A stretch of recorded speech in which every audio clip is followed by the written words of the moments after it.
Sir అటువైపు చూడండి sir ఒకసారి అటువైపు వెళ్తాం. ఒక నిమిషం ఇప్పుడు అందరూ కూడా గ్రూప్ ఫోటో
మీరు డౌన్ అయిపోయిందండి.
బాబు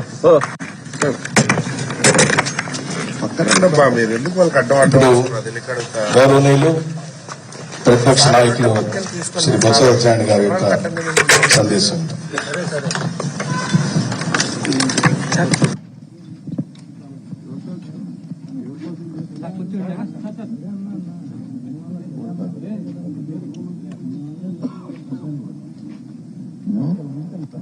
సరిపోద్ది. అందరికీ నమస్కారం. 75 సంవత్సరాలు గణతంత్ర దినోత్సవాలు జరుపుకున్నాం. ఈ 77వ సంవత్సరం ఎగురుతున్న ఈ శుభ సందర్భంలో ఇక్కడ ఇచ్చేసిన మీ అందరికీ, మీ అందరితో పాటు రాష్ట్ర ప్రజలు, దేశ ప్రజలందరికీ కూడా గణతంత్ర దినోత్సవ శుభాకాంక్షల్ని మా పార్టీ తరఫున, మా తరఫున, మా నాయకుడి తరఫున అందరికీ కూడా మనస్ఫూర్తిగా శుభాకాంక్షలు తెలియజేసుకుంటూ, దేశానికి స్వాతంత్రం తెచ్చిన మహానుభావుల్ని ఇప్పుడే మనం స్మరించుకున్నాం. వారి స్ఫూర్తితో, వారు ఏ ఉద్దేశంతోనైతే ఈ దేశానికి స్వాతంత్రం తీసుకొచ్చి మన స్వేచ్ఛ వాయుల్ని తీసుకునేటట్లు ప్రతి ఒక్కరికి సమాన హక్కులు కల్పించే ఒక రాజ్యాంగాన్ని బాబాసాహెబ్ అంబేద్కర్ గారి తాలూకు అధ్యక్షతన రూపొందించుకొని ఈ రోజు వచ్చి అందరం కూడా ఈ ప్రపంచంలోనే ఒక పెద్ద ప్రజాస్వామ్య దేశంగా వెలుగొడుతున్న ఈ నేపథ్యంలో ఎంతో ఈ శుభతరుణంలో మరొకసారి మీ అందరికీ కూడా నా శుభాకాంక్షలు తెలియజేసుకుంటున్నాను. ఇక్కడున్న ప్రతి ఒక్కరం కూడా ఒక ప్రతిమ పోవాలి, మనందరం ఒక ఆలోచన చేసుకోవాలి. ఏదైతే మహానుభావులు మనకి తెచ్చిన ఈ స్వాతంత్రాన్ని ఇది నిలబెట్టుకోవడానికి భారత రాజ్యాంగంలో బాబాసాహెబ్ అంబేద్కర్ గారు ఏదైతే తలపెట్టారో సమానత్వం, సమన్యాయం, అందరికీ రాష్ట్రం తాలూకా అందరికీ దేశంలో ప్రతి ఒక్కరికి కూడా ఫలాలు అందాలని ఆయన ఆలోచన ఏదైతుందో ఆ ఆలోచన కొనసాగడానికి మనం కృతజ్ఞతతో ఉండాలి.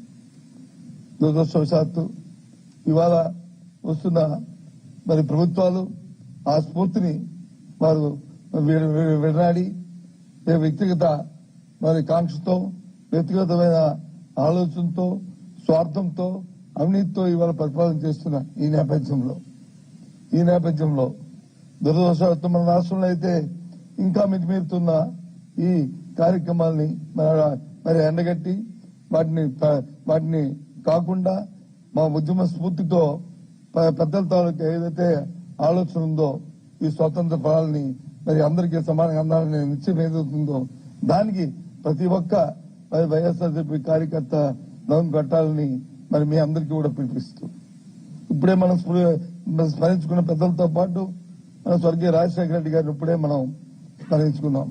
ఆయన స్ఫూర్తితో, ఆయన తాలూకా ఆలోచనతో పుట్టిన ఈ పార్టీ ఏదైతే పేద ప్రజల తాలూకా శ్రేయస్సు ఉందో, వారి తాలూకా ఆలోచన ఏదవుతుందో, వారికి ఫలాలు రాష్ట్రంలో ఫలాలు అందాలని ఆయన కోరిక ఏదైతుందో ఆ కోరికల్ని తీర్చడానికి కొంత నిశ్చయంతో మన నాయకుడు కృషి చేస్తున్నారు. ఆ కృషిలో మనందరం భాగస్వాములు కావాలి. సరే, రాజకీయాల్లో గెలుపుకోవడం అనేది పక్కన పెట్టుకుంటే మనం ఒక ప్రతిపక్ష పార్టీగా మన బాధ్యతని మనం గుర్తిరిగి వాటిని ఆ స్ఫూర్తితోనే మనం ముందుకెళ్లాలని ప్రతి ఒక్క మరి వైఎస్ఆర్పీ కార్యకర్తని మరి కోరుకుంటూ ఈ నేపథ్యంలో ఏదైతే 77వ సంవత్సరంలో అడుగుతున్న ఈ శుభతరుణంలో ఈ గణతంత్ర దినోత్సవం సందర్భంగా ప్రతి ఒక్కరికి మరి మీ అందరికీ కూడా మరొకసారి మీకు శుభాకాంక్షలు తెలియజేసుకుంటూ ఆ ఉద్యమ స్ఫూర్తితో ముందుకెళ్లి ఆ మహనీయుల తాలూకు ఆశయాలను సిద్ధించడానికి ప్రతి ఒక్కరూ మరి ఆలోచన చేయాలని నడుం కట్టాలని మీ ఇస్తూ సెలవు తీసుకుంటాను. జై హింద్.